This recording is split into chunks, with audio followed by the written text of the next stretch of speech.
Oh shit, light कसा गेला? तिला आश्चर्य वाटलं, कारण राज्याध्यक्षांच्या घरात लाईट कसा जाऊ शकतो? हे कसं शक्य आहे? म्हणून ती थोडी चाचपडत तिथून जाऊ लागली. तर तिला दिसलं की बाहेर लिव्हिंग रूममध्ये लाईट्स ऑन होते. म्हणजे लाईट्स फक्त किचनचेच गेले होते का? पण कसं? तिला काही कळत नव्हतं. म्हणून ती आता बाहेर जाण्यासाठी वळली. पण इतक्यात तिला किचनचं दार बंद होण्याचा आवाज झाला आणि तिला काही कळेपर्यंत कोणीतरी खूप जोरात तिला स्वतःजवळ ओढलं होतं. तिने तर घाबरून डोळेच मिटले. आता पुढे. तिने अजूनही डोळे कच्च मिटले होते आणि तो तिला त्याच्या मिठीत घेऊन होता. जान, त्याचा मॅग्नेटिक आवाज तिच्या कानांवर पडला तसा तिचा काळजाचा ठोकाच चुकला आणि तिने डोळे उघडले. तिला समोर तो हसत उभा असलेला दिसला. त्या अंधारातही त्याचा चेहरा उजळून निघाला होता, कारण खिडकीतून पडणारा चंद्राचा उजेड डायरेक्ट त्याच्या चेहऱ्यावर येत होता. ती मात्र एकटक त्याच्याकडे पाहत होती. आज इतक्या दिवसांनी ती त्याच्या इतक्या जवळ होती, त्याच्या मिठीत. तिचे टप्पोरे डोळे आता पाण्याने टबटबले होते. त्याने तिला उचललं आणि किचन कट्ट्यावर बसवलं. जान, आय एम सॉरी, तो बोलला. पण तिने मात्र ओठ बाहेर काढून मान दुसरीकडे वळवली. तसा तो त्या बाजूने वळून पुन्हा तिला बोलला, जान प्लीज. पण तरी तिने नाहीमध्ये मान हलवून दुसरीकडे पाहिलं.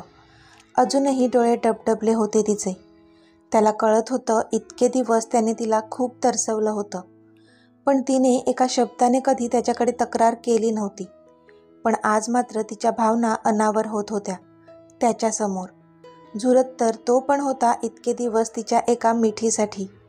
पण जे काम हातात घेतलं होतं ते पण खूप जास्त इम्पॉर्टंट होतं, म्हणून त्याला पण कळ काढावी लागत होती. जान, सॉरी ना बच्चा, अजून किती छळशील मला?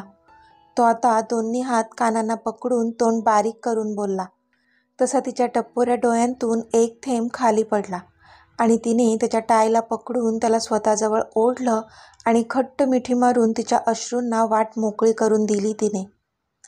तो पण तिला मागून थोपटत होता. त्याला कळत होत्या तिच्या भावना. त्याच्या भावना पण काही वेगळ्या नव्हत्या, पण तो एक्सप्रेस करत नव्हता एवढंच. फक्त तिला त्रास होऊ नये म्हणून स्वतःला अडवत होता. ती मात्र त्याच्या मिठीत मनसोक्त रडत होती. जान, मला भूक लागलीये. ती कधीपासून त्याच्या मिठीतून बाहेर येत नव्हती, म्हणून तो बोलला. तशी ती भानावर आली आणि तिने पटकन त्याला सोडलं आणि बोलली, हो हो मी वाढते पटकन. पण त्याने तिला अडवलं. नको वाढू, तो बोलला. त्यावर ती प्रश्नार्थक त्याच्याकडे पाहू लागली. का? तिने विचारलं. Cause I want to eat you, तो तिच्या पूर्ण चेहऱ्यावर नजर फिरवत बोलला. पण त्याचं ऐकून मात्र तिच्या पोटात गोळा आला. पोटात तर फुलपाखरांनी थैमान घातलं. मी काहीतरीच काय, ती खाली मान घालून बोलली. नो जान, खरंच. इतके दिवस मी कसा राहिलो ना माझं मला माहीत आहे, पण आज नाही. आज माझा पूर्ण वेळ फक्त तुझाच आहे. तू ठरव आता तुला काय करायचंय ते, तो तिच्या डोळ्यात आर पार बघत बोलला. तशी तिच्या डोळ्यात पण एक चमक आली. तिला पण तर तोच हवा होता आणि आजचा त्याचा पूर्ण वेळ त्याने तिला दिला होता. अजून काय हवं होतं तिला? इतके दिवस ज्याच्या स्पर्शासाठी तळमळत होती तो आज तिच्या जवळ होता. जान, आईस्क्रीम बनवत होतीस का? त्याने बाजूला मेल्ट झालेलं चॉकलेटचा बाऊल बघितला आणि विचारलं. हो, पण तुमच्यासाठी नाही, ती पण लटका राग दाखवत म्हणाली. त्यावर हसला तो. पण मला माझा favourite rose flavour with chocolate हवा आहे, तो तिचा खालचा ओठ रब करत बोलला. तसा एक करंट तिच्या पूर्ण शरीरातून पास झाला. मी नको, कोणीतरी येईल, ती इकडे तिकडे बघत लाजत बोलली. तिला पण हवा होता त्याचा स्पर्श, पण ह्या क्षणाला तिच्या शरीराची थरथर होत होती त्याच्या स्पर्शाने. जोपर्यंत आपलं होत नाही तोपर्यंत कोणीच येणार नाही जान, डोंट वरी. आणि हो, तुम्हाला मॉम डॅडची पण भीती नाही दाखवू शकत हां, कारण त्यांना बाहेर जाताना मी पाहिलंय. तो हसून तिच्या गालावरून बोट फिरवत बोलला. तशी हसली ती, कारण तिला त्यांचा किचनमधला मागचा किस्सा आठवला होता त्या क्षणी. मे आय, तो तिच्या नाजूक ओठांना स्वतःच्या ओठात काबीज करण्यासाठी परमिशन मागत होता तिची. तशी तिने लाजून हो मध्ये मान हलवली आणि आपोआपच तिचे ओठ एकमेकांपासून विलग झाले. मग मात्र त्याने तिथल्या मेल्ट झालेल्या चॉकलेटचे 3-4 थेंब तिच्या खालच्या ओठांवर टाकले. तसे तिने डोळे बंद केले. तो थोडा पुढे सरकला आणि त्याने तिचा तो खालचा ओठ त्याच्या दातात पकडला. तसा एक सरसरून काटा आला तिच्या पूर्ण शरीरावर. तो हळुवारपणे तिच्या ओठांवर लावलेलं ते चॉकलेट चोखू लागला. तिचे हात पण आता त्याच्या केसात फिरत होते आणि ती पण त्याला प्रतिसाद देत होती.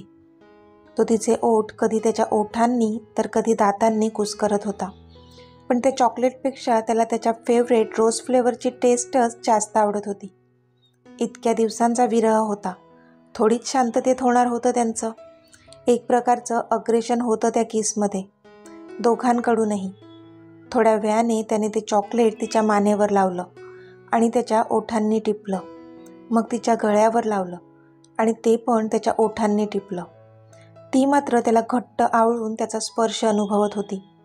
खूप इंटेन्स जाणवत होता तिला त्याच्या स्पर्शात. दोघेही एकमेकात गुंतले होते. तोच किचनचे लाईट्स ऑन झाले. तशी कधीपासून त्या अंधारात त्याला बिलगलेली ती मात्र आता पटकनच बाजूला झाली. तो आता तिच्याकडे नजर रोखून पाहत होता. त्याला नव्हतं आवडलं तिने त्याला असं झटक्यात दूर केलेलं. पण ती मात्र त्याच्यापासून नजर चोरत होती, कारण आता तिला खूपच जास्त लाज वाटत होती. थोड्या वेळाने तिने पाहिलं तर त्याचे ओठ चॉकलेटने माखलेले, म्हणून ती हसू लागली. पण लगेच ते हसू गायब झालं तिच्या चेहऱ्यावरचं, कारण आता तिने पाहिलं तर त्याचे केस, त्याचा शर्ट पूर्ण बेसनने भरला होता. तिला आठवलं जेव्हा लाईट्स गेले होते तेव्हा ती बेसनचं बॅटर बनवत होती.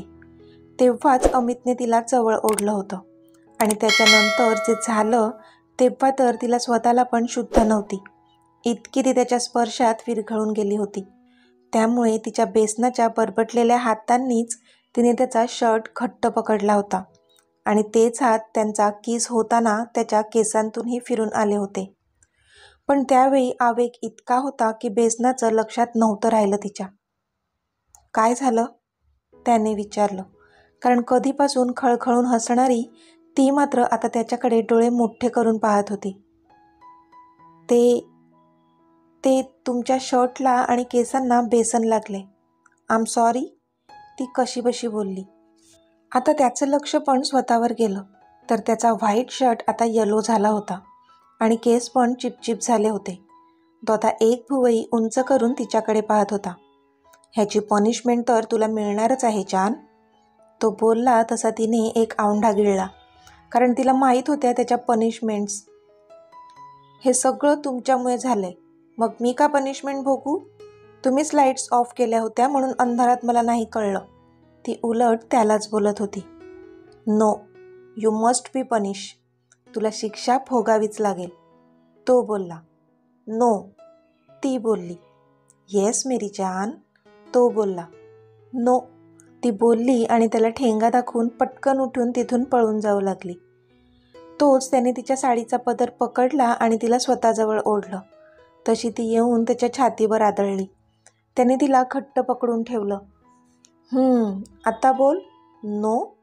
तो अजूनच तिला घट्ट आवळत बोलला. ओके बाबा, सांगा काय आहे पनिशमेंट?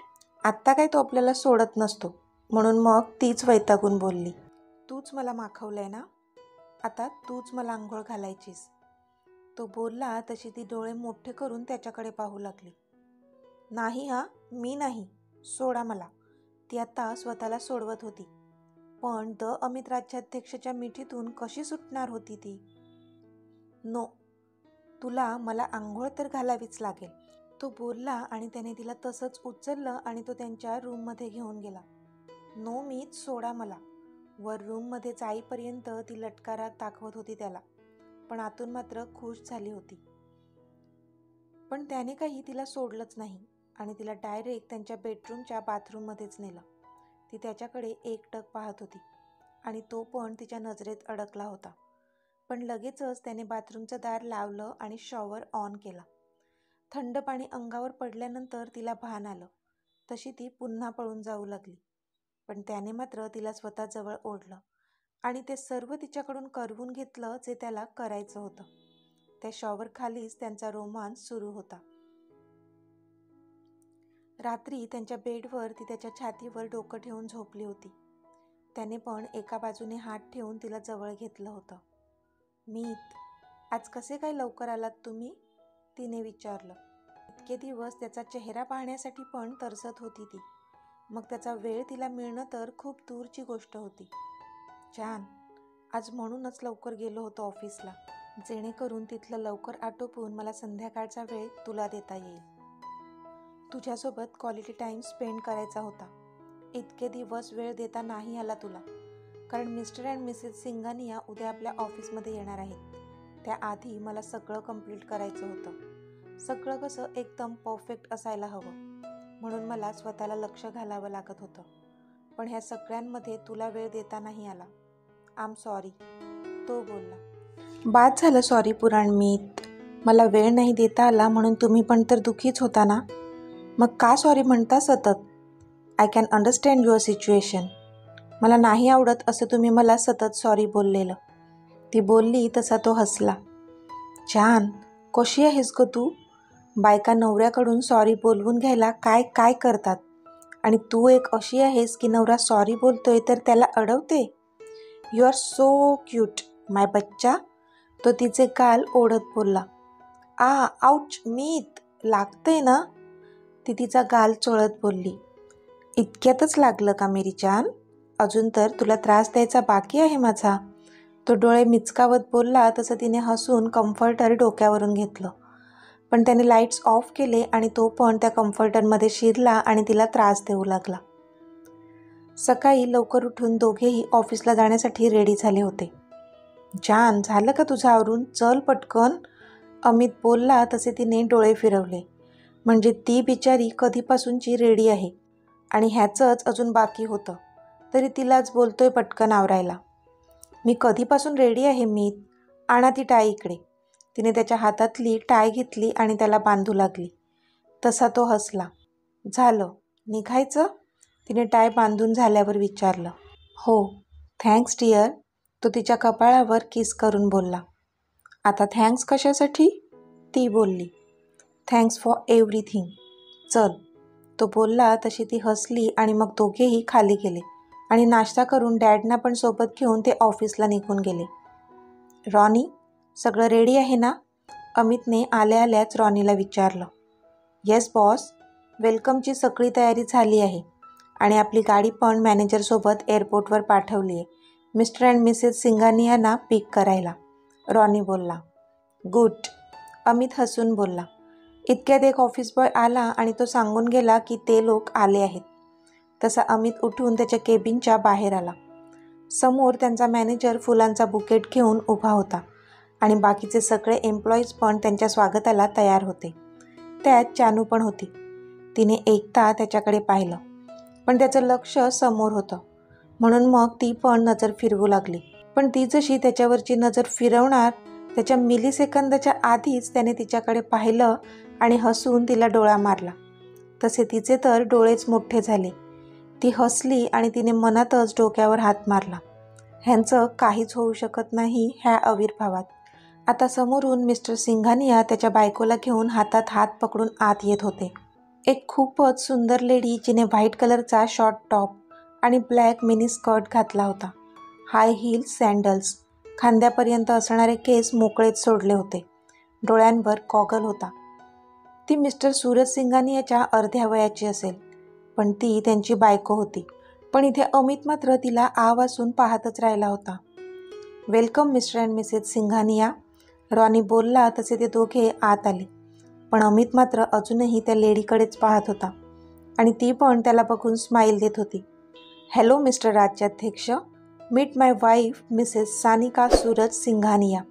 सूरज सिंघानिया बोलले तसा अमित जोरातच ओरडला. सानू, तू? What a pleasant surprise. आणि त्याने जवळ जाऊन हलकेच तिला हग केलं. पण मिसेस सिंघानियाने मात्र ती मिठी घट्ट केली आणि इथे चानू मात्र हाताची मूठ आवळत त्याला डोळे बारीक करून बघू लागली. तर मित्रमैत्रिणींनो, आजचा भाग तुम्हाला कसा वाटला ते मला कमेंटमध्ये सांगा आणि जर आवडला असेल तर व्हिडिओला लाईक करा, शेअर करा आणि चॅनलला सबस्क्राईब करून बाजूची घंटी नक्की दाबा. चला तर भेटूया आपल्या पुढच्या भागात. तोपर्यंत धन्यवाद.